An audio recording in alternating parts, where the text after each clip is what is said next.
a 14-year-old trying to make a name for himself in the gang world. And the passenger asked the person in the driver if he can shoot him. And then the person in the driver said yes. A young mother caught in the crossfire. Ma'am, I'm gonna cut your seatbelt, okay? I'm Officer Leffer with the Denver Police Department, okay? In a high-speed chase that ended in a life-altering interrogation. I'm sorry, Mom. This one reckless night shattered lives forever. This is like a big deal. This isn't like, oh, you stole a car and didn't go to school. Like, someone lost their life, dude. Behind somebody's dumb that you was in the car with. It was late, just past 10:45 p.m. The streets of Denver were quiet, but not empty. A Honda sat at a red light on Colfax, right where it meets Interstate 25. Then a Range Rover rolled up behind it, and just as it was coming to a stop, it rear-ended the Honda. A minor tap, barely a crash. Then a dark-hooded figure stepped out of the Honda, gun in hand. No hesitation. He fired 15, maybe 20 shots, straight into the Range Rover. Then, as if making sure the job was done, he climbed back into the Honda, aimed out the window, and fired 2 more shots at the Range Rover before speeding off into the night. Jaden was on her way home that night, just another routine drive through Denver. She didn't think much of the red light at Colfax until the gunfire started. Pop, pop, pop, pop, pop. At first, it didn't register what was happening until the cars in the 2 lanes next to me started going. Sharp pops cut through the air, one after another. Cars in the lanes next to her started rolling forward. That's when she knew something was happening. And then I realized I said, oh shit, something's happening, and I ducked down, and several more happened. More shots rang out. When she finally lifted her head, he caught a glimpse of the scene. And I pulled next to the car, barely got a glance. It looked as though the window was either rolled down or shot out, but I believe that the window was out. I didn't look at the windshield or see inside the vehicle. She couldn't see inside, couldn't tell who had fired the shots. And then the car that was in front of them sped off. I went behind them, but pretty far back because they went pretty quickly, and got off on Federal. Jaden didn't follow. She took her own turn, distancing herself from whatever had just unfolded. At that moment, she didn't know exactly what she had witnessed, but she knew it wasn't good. Got off on Federal, and I didn't obviously see what occurred because the car was obstructing my view, so I didn't know at the time if the shots came from the car in front or inside the vehicle, but that's what I saw.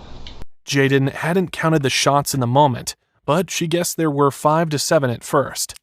I'm gonna call it 5 to 7, perhaps.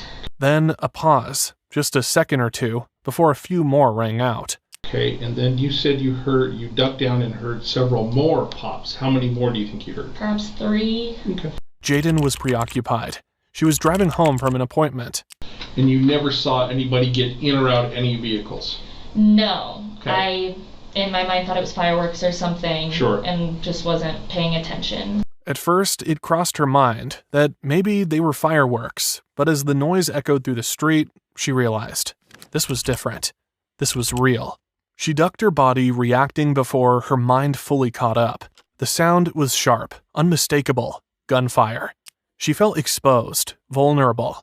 She ducked lower, hoping she wouldn't feel the sudden, searing pain of a stray bullet. I recognized the sound of gunshots, and I thought perhaps one was going to hit me.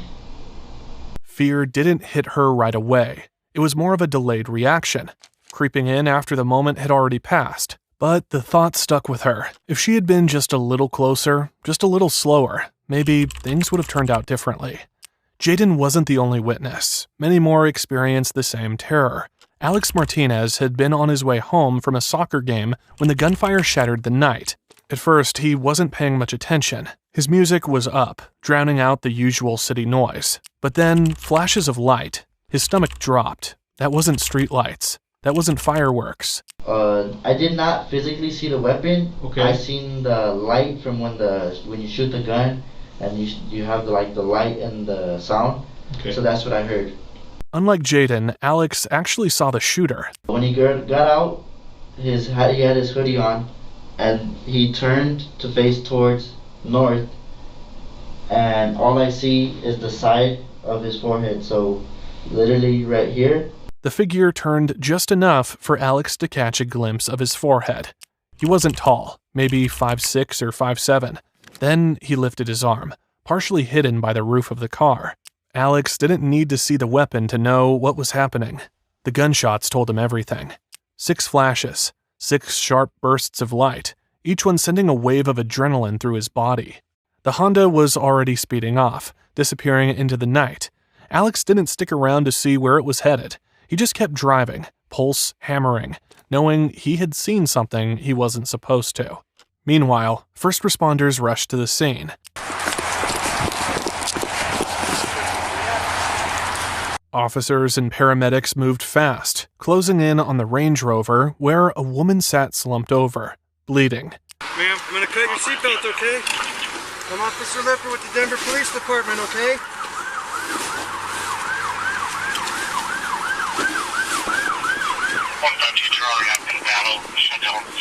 An officer pressed down on her wounds, trying to slow the bleeding. There were multiple shots, some to her face. It was bad.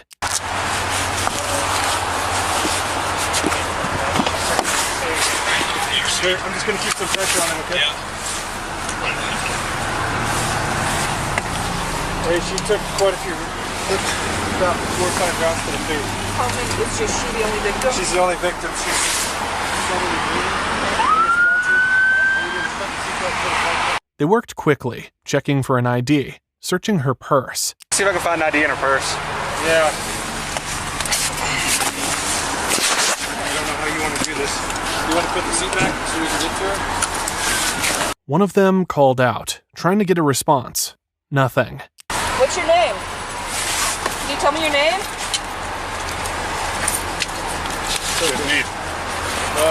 I'll get over this. She was the only one in the car. No passengers, no witnesses inside. Just her, barely hanging on. They tried adjusting the seat to reach her better, fumbling with the controls. Every second counted. Hey, Scott, hold that seat. It's not going. Is there anything behind the seat? No. Call electric. Hang on, I got it. But the truth was already sinking in. This wasn't just another traffic stop gone wrong. This was a hit, and whoever pulled the trigger was long gone. An officer stepped around to the back of the SUV. Glass crunched under his boots, the rear window was blown out. The front of the car was no different. Bullet holes tore through the glass. He counted them, one by one. I counted 8 shots. 8? Yeah, there's one right above the left windshield wiper. So that's 2 out of, like right there. License plate, that's probably hers. That's the same one as on the back. Okay, that's probably hers. 8 shots, just in the windshield alone. Another officer searched the purse again. Nothing. No ID, no wallet, just an empty bag. Whoever she was, they had no name yet. Another officer called out for gloves. Hey, you got gloves? Nitrile gloves? I got one. There's just one here, pick it up, and there's one over here, pick it up. Are you okay? What's your target? I photographed it. Evidence needed collecting. Shell casings, bullet fragments, every piece mattered now. Finally, an officer found something in the car with her name on it. Might be a Pamela. Is that her birth? Yeah, I'm trying to find an ID. Is there more than anybody else? No, it's just one person. Could you hold that open while I look through it, please? Her full name was Pamela Cabriales. She was just 32 years old. Pamela was heading home after dinner with a friend that night. Pamela worked as a real estate agent. She had no affiliations to any gangs, no criminal record. She was a hardworking mom to her 6-year-old son, Leo. Pamela Cabriales fought for days in the hospital, but the damage was too much. She didn't make it. Just like that, a mother was gone, and now there is a child left behind, waiting for someone who would never come home. Hours later, an officer recognizes the assailant's car from a previous incident involving shots being fired into a McDonald's. The teens allegedly led police on a short chase before crashing and running into a neighborhood where two of the suspects can be seen running down a sidewalk. The next day, a Denver police officer spotted a Honda linked to a different shooting, a gang-related incident at a McDonald's where multiple shots had been fired. At the time, the officer didn't realize this was the same vehicle connected to Pamela's murder, but the people inside needed to be questioned. When police tried to stop the car, the suspects took off. A short chase followed, ending when the vehicle crashed. 3 teens bailed out, sprinting through a quiet neighborhood, before making a quick about-face and running in the other direction. Surveillance cameras caught 2 of them running down a sidewalk before suddenly turning back the other way. They hid in a nearby shed, but it didn't take long before the police closed in. And for police to respond and arrest all 3 suspects. Officers swarmed the area, cutting off escape routes. Within minutes, all 3 suspects were in custody. Authorities found spent shell casings in the car and also in the shed where they were hiding. The car matched the description of the shooting at Calfax, and also the same caliber shell casings. Are these 3 teens involved in Pamela's murder? Authorities need to find out. The first suspect was Remy Cordova. Since he was only 14, he couldn't be interviewed alone, so his mom sat beside him in the interrogation room. I'm going to advise you of your rights, and then I'm going to leave the room, and you two need to talk about whether or not you want to talk about this investigation or not. Okay? Did she just stop him from admission of guilt, or is she hardly able to believe what her son had gotten himself into?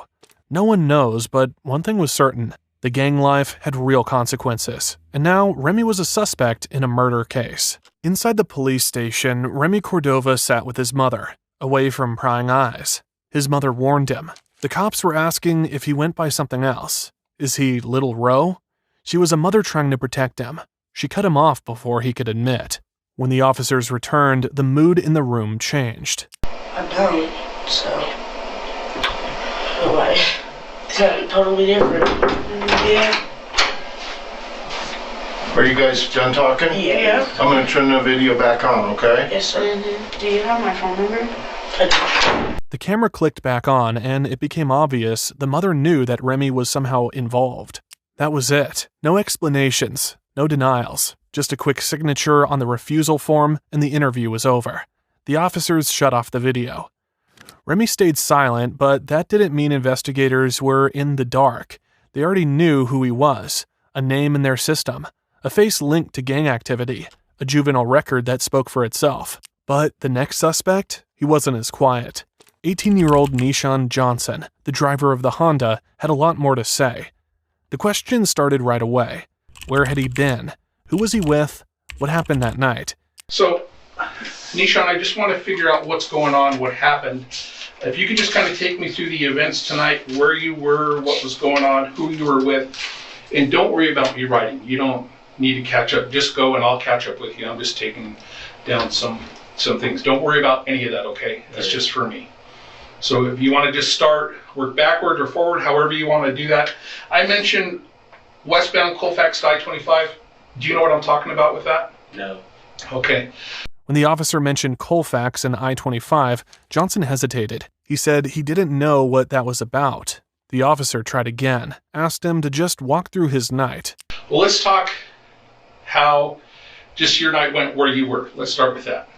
I was with my auntie and my god sister. Okay. It was like Jewel. It's like behind. It's Federal and Jewel behind the McDonald's. I was there all day with them and chilling with them, and then I left. But around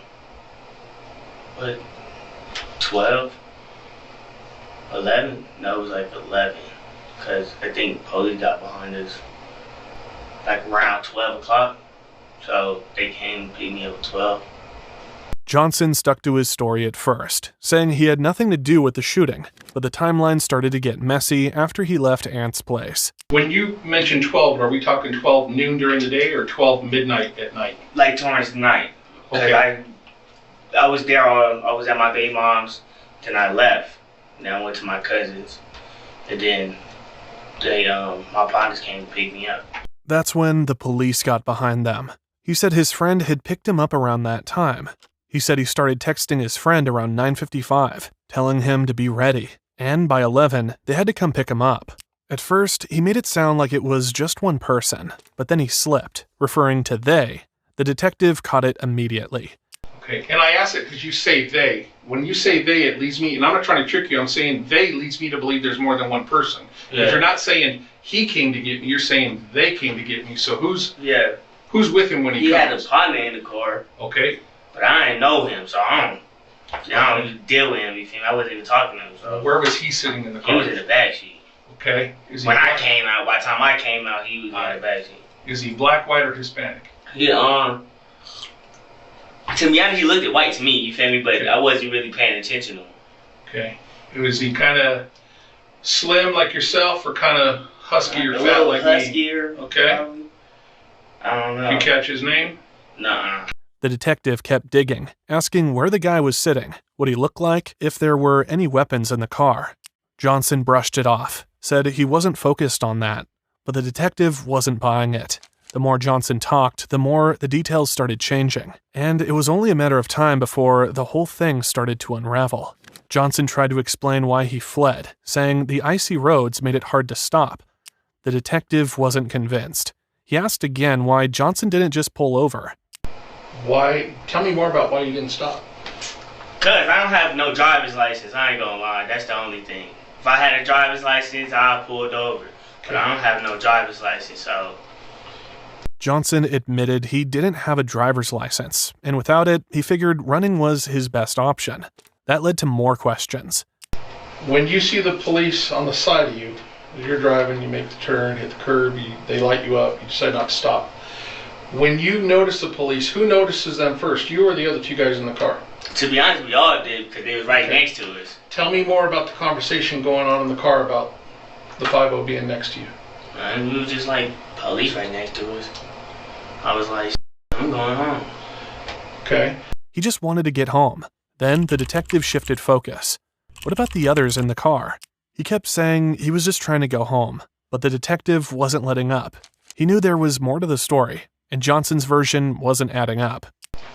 Did Lil Roe or the guy in the car talk about being on one, or being that they had a heater in the car, or being concerned about the police bumping you guys up with anything in the car? Nah, see, they didn't tell me trying to worry about nothing. They was like, big bro, cool, you feel me? They was like, I guess they was trying to hide it from, cause like, get on their ass, you feel me? If y'all doing something stupid, you feel me? Come to my house, nigga, we could eat, food, treat, whatever y'all want, y'all could come to my house. Y'all don't have to do no dumb, you feel me? Cause nigga, I just got through done doing that. Group home, foster home, so I don't want to be done in and out of jail, nigga. I got 2 kids. I got 2 little girls, so nigga, anybody younger than me, I take them under my wing and I try to show them anything better. Okay. And they know if they tell me anything stupid, I'm gonna go off on them. So that's probably the reason why they didn't tell me nothing, whatever they did. Okay. Before they came, cause I've been on their ass, and then I would even got in the car. Mm-hmm. Like, what is y'all doing? Okay. Like, come on, cuz don't. I'm mad they put me in a predicament like this anyway. Like, they don't put me in no predicament like that. But Nishan insists that he had no idea what the others were up to. He claims they didn't mention anything about weapons or being worried about the police. But as much as he tries to separate himself from whatever happened, the detective isn't buying it. He admitted he jumped out of the car and hid in a shed. He claimed he froze, waiting until officers found him. But the detective can tell there's more to the story. Nishan just isn't ready to say it yet. Nishan said the other 2 bailed the second they could. He had no choice but to scramble out too. He barely knew Denver. His real home is in Georgia. The detective listened but doesn't let him steer the conversation too far. So tell me more about getting into the shed. I was just in the shed and I went to sleep. After I went to sleep, I hear people. And then that's when I was in the shed, and that's when the dog came in. Okay. Dog come in. I'm surprised the dog didn't attack me. I ain't gonna lie. Like, I'm slick blessed today. Cause the dog didn't exactly attack me. He smelled me, walked away, smelled me again, walked away. And then after that, he thought maybe, just maybe, he'd get lucky. But when the SWAT team moved in, the dog went into full takedown mode. When like the SWAT team came in, that's when he started tripping for real. Like when the dude said "op" or some command, he was on it. And that's when he chipped me. He chipped my back and my foot. I was like, hey, I don't do none of that. I don't want to get bit. Whatever y'all say. Nishan didn't fight it. He didn't want to get bitten. He gave up as soon as they told him to. The detective pushes again. Was anyone else in the shed? Okay. And it was like, okay. At any time when you're in the shed, did you meet up with Lil Ro or the other white guy? No, they never came back. So was you in the shed all by yourself? Mm-hmm. Nobody else was with you? Nope. And was it in a front yard, a backyard? I was in like the back medium. Like that was weird type to be honest. Did you know whose shed it was? Nuh-uh. Did you know whose house it was? Nuh-uh. Nishan insisted he was alone the whole time, but the detective knew he was lying, and Nishan's version of events is only getting shakier. The detective doesn't let up. He circles back, asking Nishan to walk through every moment again. Who said what, who did what, and exactly how it all went down. What is the conversation in the car? Really was no conversation in the car. But they could go. I'm sorry? I said it wasn't no conversation in no car, but go. But go? Yes. Why was that? I don't know. Okay. Earlier you told me because you didn't have a license. Yeah, like I don't know. I don't have no license, but that's what they was telling me. You said what was the conversation? Okay. You feel me? You said what conversation did we have while the police was behind us? And who was telling you to go? Little bro. He was like, bro, just go. You feel me? I mean, don't have no license. Okay. You feel me? I'm not finna pull off. Did little bro say he was hot? Nah. Did he say, nigga, go. Okay. You know how nowadays this young generation gonna run from the police or do anything from the police now. You feel me? So you listened to him. So you listened to him and you went. That's how it was. You feel me? Type shit. Okay. Nishan blamed Remy Cordova for everything. Remy panicked, yelling at him to go. He didn't want to run, but he had no license, and Remy kept pushing, so he hit the gas. The detective then asked him to estimate how long the chase lasted. From the point you saw the police to the point that it gets slippery and you end up crashing, how much time passed? I don't know. How much would you say? A minute? 5 minutes? 30 seconds? I say a minute. Okay. And then when you crash, what do you do? Get out the car and run. Okay. Did anybody tell you? Go to a shed. Huh? And go to a shed. Okay. I went to the shed I was in. Again, the detective presses him. Who ran with him? Did anyone follow? Nishan sticks to his story. All right. Anybody go with you to the shed? No. Did anybody follow you?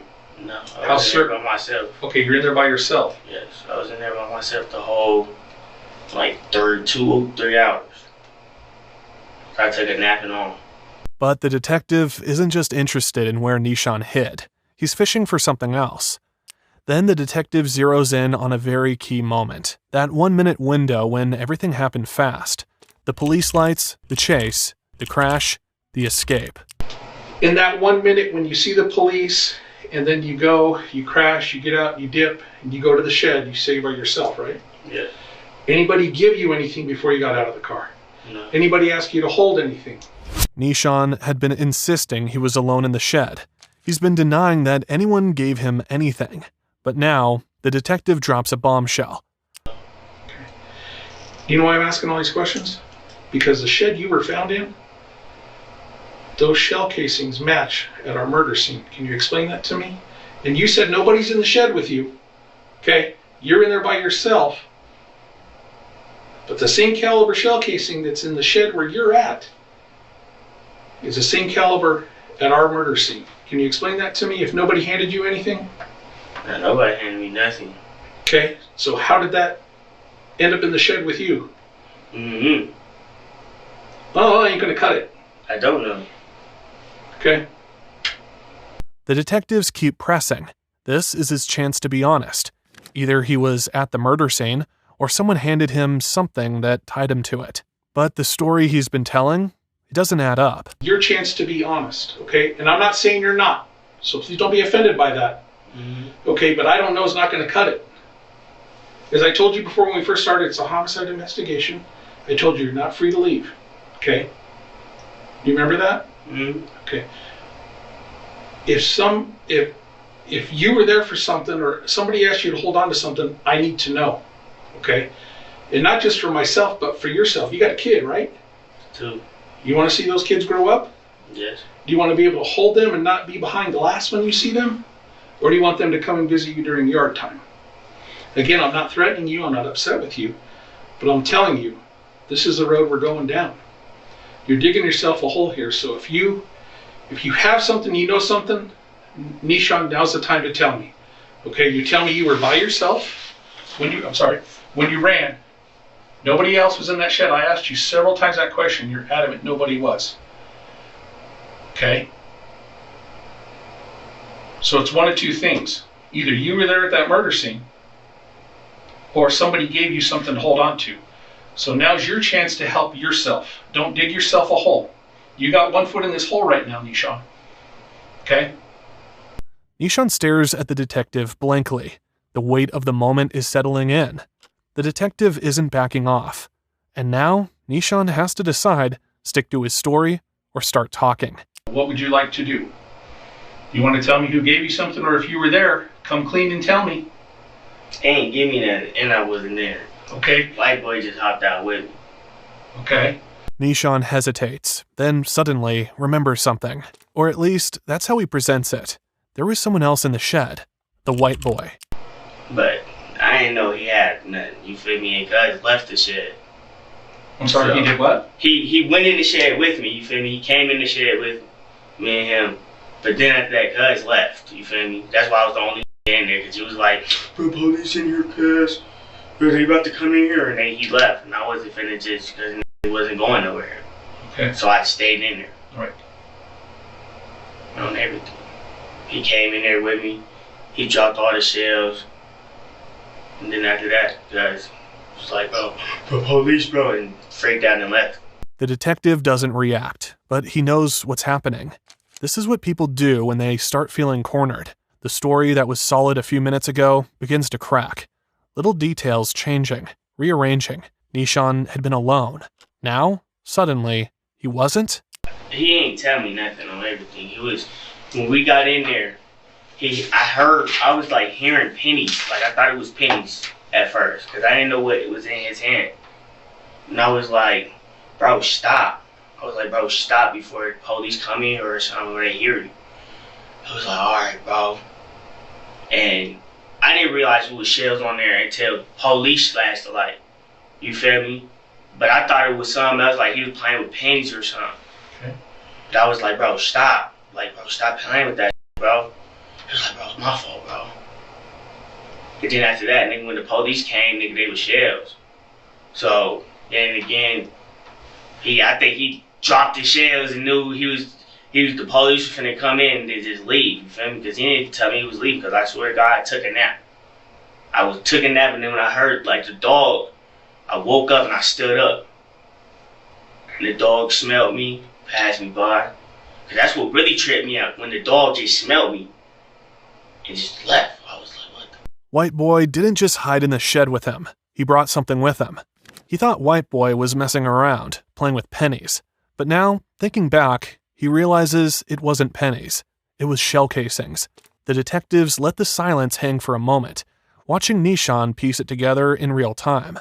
First, he was alone. Now, white boy was there. First, nobody gave him anything. Now, white boy might have dropped something.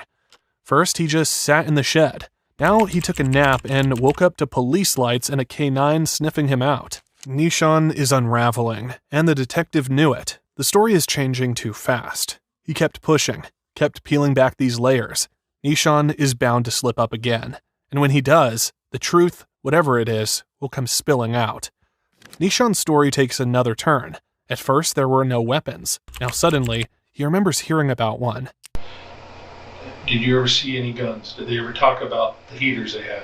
Nah, they had a gun in the back seat. Tell me about that. But I don't know what type of gun it was. That's okay. Tell me about that. We got a gun in the back seat. I was like, hold on. Who said that? The white dude in the back. He was like, you know, I got the gun in the back seat. And I was like, that's cool for you. And I kept driving. Like, I wasn't really paying attention to that. I was really just you know, I got this gun in the back seat. This gun in the back seat. And that's when I, like, right when we was at the light. Is this when the 50 pulls up or before? So tell me more about that. How does that conversation come up? I walked in. I walked in. The detective lets him talk, lets him spin the story out. But the contradictions are stacking up. First, he was alone. Then, White Boy was there. First, no weapons. Now, there was at least one. And the way Nishan describes it, like he was just some guy along for the ride, not paying attention, doesn't sit right. The bro was on the phone. With who? I don't even know. Okay, what was he saying? He was saying after he had dropped me off, he was gonna go over there. After hours of questioning, the detective knew they aren't getting much more from Nishan. He's not cracking, but he's not exactly holding steady either. His story keeps bending, shifting, reshaping itself under pressure. If they want answers, they'll have to look elsewhere. So they move on. The next person in line? The so-called white guy. If Nishan was telling the truth, at least this time, then this other teen might have more pieces of the puzzle. Maybe his version of events might clear things up. Now, since he's a minor, his mother and stepfather were present at the time of the interview. Remember, Remy and Nishan both denied any involvement in the shooting, but when asked about the night in question, the teen comes clean. Just kind of run me through, when I mentioned this location, do you know what I'm talking about? At Colfax and I-25? Tonight? Or what happened last night? Can you take me through that, just from the beginning there? Who you were with, what was going on? It was with my friends. Okay. He was driving. Right down I-25, whatever. And then we stopped, and then the car hit us in the back, smacked us. And then my friend in the front, he asked the person in the driver's seat if he could shoot at him. And he hopped down and started shooting at him. Okay. The detective pushes for details, repeating what he heard to make sure he's getting it right. I didn't hear you quite. So, if I have this wrong, correct me. You said you were stopped at a light. We were stopped at a light and someone came from behind us and smacked us with their car. Okay. And then that's when my friend and the passenger asked the person in the driver if he can shoot him. And then the person in the driver said yes, and then he hopped out and shot, and then he drove off. Okay.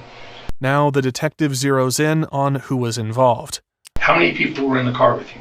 2. So there was how many total, including yourself? 2. Including 3? Yeah. Okay. Where were you seated? I was in the back seat. Okay. Who was driving? My friend's friend. Okay, do you know his name? Do you know what he looks like? Yes or no? Yes. If you saw a photo of him, do you think you could ID him? Yep. Okay. Can you tell me if he was black, white, Hispanic? Black. Okay. About how old was he? 19. Okay. Anything identifying about him? Scars, marks, tattoos, facial hair, piercings? Right here. Okay, what was that? He has a big tattoo right here. A big tattoo right there? Yes. The detective takes it all in. It's a casual conversation about murder at a traffic light. It's messy, and they'll need more to untangle it. The car behind you guys smacked into you. Yes. Your friend Remy asked the driver if he could shoot this person? Yes. Why? I don't know. He just asked him and he said yes. Okay. And when he started letting off, I told him to get back in the car. Okay. Tell me more about when Remy gets out of the car. He pulls the chop out. When asked about the weapon, the teen casually called it a chop. The detective made him clarify. So you say the chop. I know what that is. Aaron, your mom may know what that is. People watching this later on may not know what that is. What is a chop?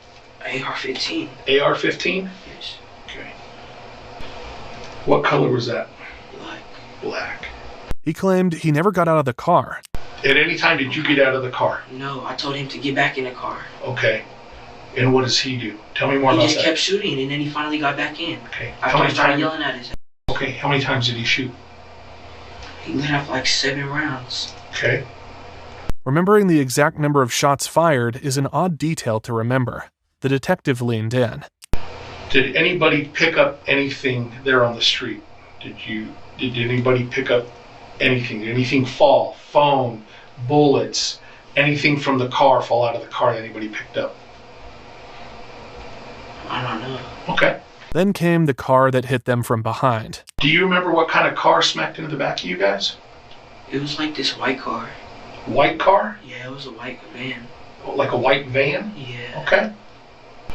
Do you remember if the driver of that car was male, female, black, white, Hispanic? I don't know. Don't know? All I know is he just hopped out and started shooting, and I told him to get back in. The detective let the silence sit for a moment. Then he went back to one key detail. The moment the car smacked into them. The car smacked you guys from behind. What were you doing? I was listening to music. Okay. On what? On my phone. The car hit them hard enough that his head bounced off something. How hard do you think the car smacks you from behind? Tell me more about that. Smacked me up like this, hit my head. Okay. And then that's when Remy started getting mad. And that's when he asked him if he getting shooting. And he hopped down and started shooting at him. And then that's when I was like, get in the car, nigga, what are you doing? Like, okay. Keep going. Was there any argument? Any words exchanged before the shooting? Was there any verbal exchange between the person that hit you guys from behind? Hell no. Okay. He just hopped out and started shooting it. Okay. No argument. No threats. Just immediate gunfire? It didn't make sense. Then they moved on to the car itself. Car you were in, how many times have you been in that car? That was like the second time. Okay. When was the first time? Like a couple days before that. Okay. Whose car is it? I don't even know. Okay, fair enough. So the car smacks you guys. What do you do after Remy gets back in the car? I told him to get in the car, and then the person in the driver skirted off down Colfax. Okay. The detective didn't rush him. He let the teen talk, let the details spill out naturally. They left the scene, heading down Colfax. Where do you guys go down Colfax? To where? No, I don't know exactly where we went to his auntie's house, but we went down Colfax. How far? Like we just went straight down until when we got to like Union. Okay. And then what do you do? That's when we went to his auntie's house. Okay. Where does the auntie live? I low-key don't really remember. I was sleeping. Okay. Were you asleep when you pulled up? Yeah. That was another piece of the puzzle. The teen was claiming he was asleep again. Then they moved on to the gun. Remy shoots. What does he do with the AR? Puts it in the car. Where at in the car? He put it in the back seat. Okay. Where you're at? Yeah, on the left side. All right. The detective took that in. So the gun had been inches away from him. He asked again, where had he been sitting? Where are you seated? On the right side. Behind the driver or behind Remy? Behind the passenger. Okay, so you're behind Remy. At first he puts it in the car and he has it next to him, like right here on the floor. Okay. And then he puts it into the back when we're going down Colfax. After the shooting? Yeah, after when we get closer to his auntie's house. Okay. That's when I just fell asleep. I don't really remember nothing else. The detective made a note. That was 3 times now the teen had claimed to be asleep, but there was still more to ask. At any time last night, Saturday night, baby mama's house, driving before you fell asleep, did you ever handle that AR? Meaning hold it, touch it? No. If I print it, am I going to find your fingerprints or your DNA on that gun? No. Okay. I didn't handle that gun. Okay. I might have pushed it over, but I was not handling that gun. Okay. It was Remy, that's his gun. All right. If they found his prints, it would only be because he had pushed it out of his way. If you would have pushed it over and touched it, what part would you have touched so I know? Like on the top, like on the stock, they call it the stock on the top. Right here, like, and then like right here, like okay. Next to the trigger, like you know the little piece that comes down like this. Yes, sir. Yeah, like right there, cause I had to move it away from me. I pushed it over. Okay. And that's where my prints would be. Okay. Then the detective moved on to the atmosphere in the car. Before you fall asleep, what's the discussion in the car about what just happened? They don't even say nothing. They're not even talking. Okay. At any point, even after Auntie's house, do you guys talk about this? No, because I got woken up to getting yelled at. The cops are chasing us. Okay. And then that's when we crashed. Right. No one spoke about what just happened. No arguing, no panic, just nothing. And then the chase. Tell me more about being woken up. The cops are chasing you guys. Remy was like, bro, the cops are chasing us. They're behind us, bro. They're behind us. And then I had woken up and I was sleeping in the back. And I was like, what? And I looked behind us and the cop is right behind us following us. And then the driver starts going fast. And then the cop turns the lights on. And then we go down this one street and we hit a big pothole. And then that's when the car went up and then he lost control. And then I don't even remember. All I know is I just got out the car. Okay. The next thing he knew, he was outside the wreck, standing in the street. Started walking up the block. Did you walk or run? And if you ran, that's okay. I started walking. The other two, Remy, he was running. I was just jogging. I was like, okay. Because, like, I didn't know he did something. I don't know he did something. Like, well, hold on a minute. Like, I didn't know something that bad happened. I didn't know someone got killed. Well, but he fired an AR into a car. I know. What did you think was going to happen? I don't know. Okay, fair enough. He said he was trying to aim towards the engine. Okay. That was the excuse. That was the plan. Take out the car, not the person inside. But was that true? Did Remy really think that? Or was it just something to say after the fact? You walk off. Why don't you stay there? Because, there's guns in the car. I'm not even gonna lie to you, it was a stolen car. I didn't know that until a couple of days before, yesterday. So that's why I was jogging. And then, yeah. That's why you were what? I was jogging up the street. Okay. I didn't take off how they was running, because they was running fast. I was just speed walking. He didn't sprint like the others, but he wasn't about to stand there and wait for the cops to grab him. Do you meet up with either Remy or the driver? Yeah, the driver. Tell me about that. I met him when I was walking. I saw him in an alleyway. Okay, where was he? He was in that little alleyway where he was just in an alleyway, and I just saw him walking. Okay.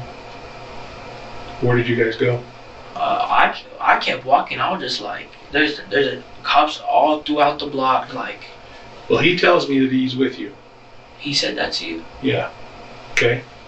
So he says you guys weren't in the alleyway. Where were you guys? We was in an alleyway. Okay. That's where I saw him first, but then after that, we went out of the alleyway into the neighborhood. Okay, tell me more about going in the neighborhood. We started walking through the neighborhood. Okay, where do you go? I don't know, over there in Lakewood, but we were just walking around the blocks and we just seen there was cops on every single block. Okay. Where were you found? I was found in an alleyway. Okay. In what? It's the alleyway. I was just walking down the alleyway and they told me to freeze and get on my knees. Let me get to the point. Were you in a shed? Yes or no? No. Never in a shed? No, I wasn't in the shed. I might have been in someone's backyard, but I was not in the shed. Okay, if you were in a backyard, who were you with? I was with the driver. Okay. What'd you and the driver discuss? We didn't discuss nothing. I was just like, bro, I'm not finna get in trouble for this. And I just walked out the alleyway. I was like, I do not care. Bro, I didn't do shit.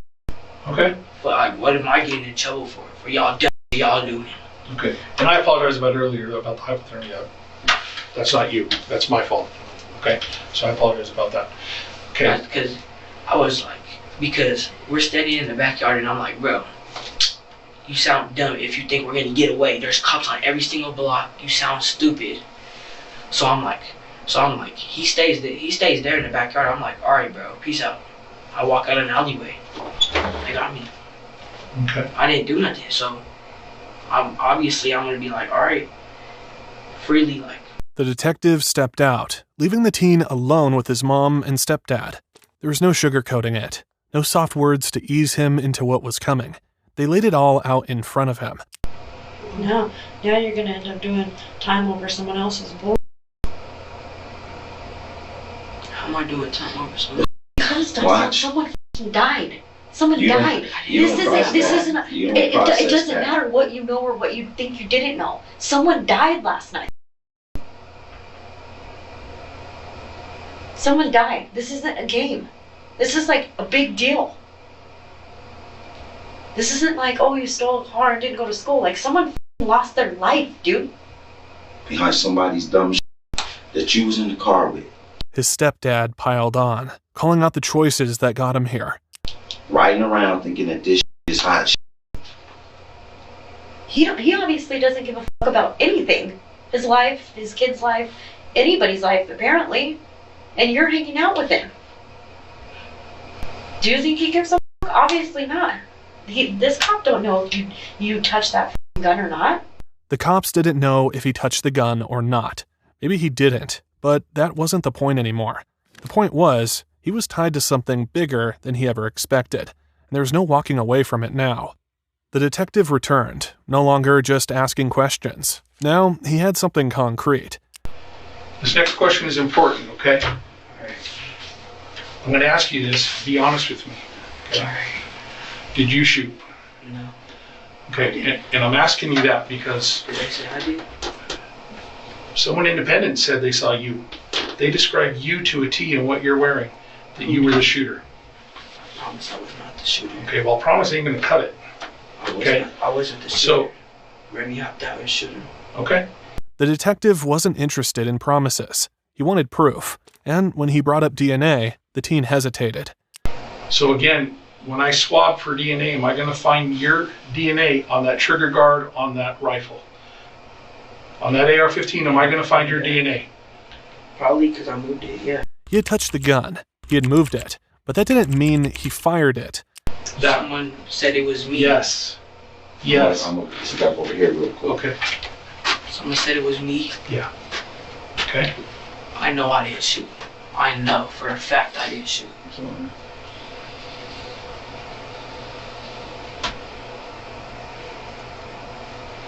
The weight of the accusation started to sink in. His mother couldn't control her emotions any longer. Help me explain why I should believe you. I mean, you don't have to believe me, but... No, he has to believe you, dog. That's the thing. All right. He repeated it again, almost to himself this time. He knew he didn't shoot. Look. Listen to me. I know I didn't shoot that gun. I know I didn't because he even asked Rashawn if he can shoot before he even shot the gun and hopped out. The detective told him point blank he wasn't buying his whole sleeping story. A shooting had just happened. Someone was dead, and the teen expected him to believe he fell asleep? And all those times, how many times after that have you fallen asleep? Because you know how many people sat in that chair and told me the same thing you're telling me? Because I don't believe you. Okay. I never felt like I really fell asleep. Well, I find it hard to believe you when just. When we was at his auntie's house, I really fell asleep. Like, okay. I was just laying down in the back with a blanket, slumped. So you've just witnessed a shooting that's turned into a homicide, and you're telling me now you've fallen asleep. I know you didn't, but my point is somebody shot with an AR-15, a high-power rifle, and you're telling me within an hour after, within 30 minutes, you fall asleep? I really did fall asleep. Like, okay. For real, I really for real. Like, okay. I really did fall asleep in the back. Okay. And then they woke me up saying the cops were behind us. Who's they? Remy and Rashawn. Okay. Did you ask them to stop? Huh? Did you ask them to stop? Yes. I was like, bro, why are you going so fast? He was just going fast. Tell me more about that. And he just going fast, and he just smacking everything in his way. And then we get to the main street, and we go down. It's a hill. Boom, pothole. Flip up. I hit my head, and then I don't remember it. I just hopped out. Okay. Like, all I know is I just started, like, flying around in the car and hitting my head on everything. All right. The detective leaned in, watched the teen closely. He really had nothing to hide. Why did he run? Why not just stay put when the cops showed up? If you've done nothing wrong, just explain to me the best you can. Why do you leave? Why do you walk off? Why don't you stay outside the car when the police show up? Why do you walk off? Because I thought I was going to get in trouble for the guns. The gun was right next to me. Okay. The AR-15 was on the left of me, like I told you. Remy put it in the back. And then that's when I moved it over to the left of me. Okay. So I was not trying to get in trouble for two guns that was in the car, and they was going to leave me. Okay. They was going to leave me. They already ran. Okay. What about the bullets? Had he picked up any casings? How about any casings, any live rounds did you pick up or have on your person or in your possession? I found some 22s on the floor, and I picked them up and put them in my pocket. Tell me more about that. That's it. I found some. Okay, what'd you do with them? I put it in my pocket. And then what'd you do with them? Nothing. They were just in my pocket. Okay. Did you ever see the driver, or you're calling Rayshawn, did you ever see him with any ammunition or any spent shell casings? You know what spent shell casings are? Like, after you done shooting? I think I had the 223s. Huh? I had the 223s from the AR-15. Who did? Rashawn. Why it did was he? all through the car. Okay. And I guess some of them landed on him. Okay. Did you have any? Then came another curveball. The detective told him Nishan claimed the teen had casings. Okay. Why would he say that you had them and you dropped them? He said I had them? Yes. He's lying. I never had that. Okay. I never had no shell casing that was empty. Okay. I only had those little 22s that I found on the ground. The detective let the words hang in the air. Then, after a long pause, he stood up. The interrogation was over. In the end, the truth unraveled, piece by piece. The teen's story had gaps, and the detectives knew it. But the bigger picture was clear. Remy Cordova had pulled the trigger that night, and Pamela's life had been stolen in an instant. Prosecutors later revealed Cordova's motive. He was trying to climb the ranks in the gang world. Remy Cordova was accused of trying to impress gang members when he fired at Pamela Cabriales' car. His case was too severe for juvenile court, so it was moved to district court. He was charged as an adult with first-degree murder and first-degree attempted murder. The second charge came because another driver had been in the line of fire, though they weren't injured. In court, Remy Cordova spoke to Pamela's family. I want y'all to really know I feel for y'all, and I understand completely, I'm terribly sorry for the pain that you guys feel. But I cannot take responsibility for something that I did not do. In November 2023, Cordova was found guilty. He was sentenced to life in prison with the possibility of parole in 40 years. At just 16 years old, his fate was sealed for decades. Nishan Johnson, the driver that night, didn't escape justice either. In June 2023, he was convicted of multiple charges, including second-degree murder, criminal attempt to commit manslaughter, and vehicular eluding. He was sentenced to 35 years in prison. The third passenger, the teen from the interrogation room, didn't face any charges related to Pamela's murder. His story may have been messy, but in the end, the evidence didn't place him at the trigger. As for Pamela, her family refuses to let her name fade. Her memory lives on through her son Leo. Both my son and I have gone through all grievance stages. What do you do when your child asks you, who's going to take care of me if you die, Daddy? I'm sad because I don't want to lose you. I remember going to this place with my mommy before she died. A GoFundMe set up for Leo's college fund raised nearly $70,000, a testament to the love and support she left behind. Some choices seal your fate before you even realize it. A gun fired, a young mother gone in an instant, a teenager who thought he was chasing power, but found himself locked behind bars for life. This wasn't just a crime, it was a ripple effect of irreversible damage. Pamela never got to see her son grow up. Leo will only know his mother through pictures and stories. And Remy, who pulled the trigger, he traded his youth for a prison sentence that will outlast his childhood. Violence doesn't make anyone untouchable. It only leaves behind the wreckage of what could have been. If you found this case as shocking as we did, don't forget to like this video, subscribe for more true crime breakdowns, and comment your thoughts below. Every case has a story. Let's make sure they're not forgotten.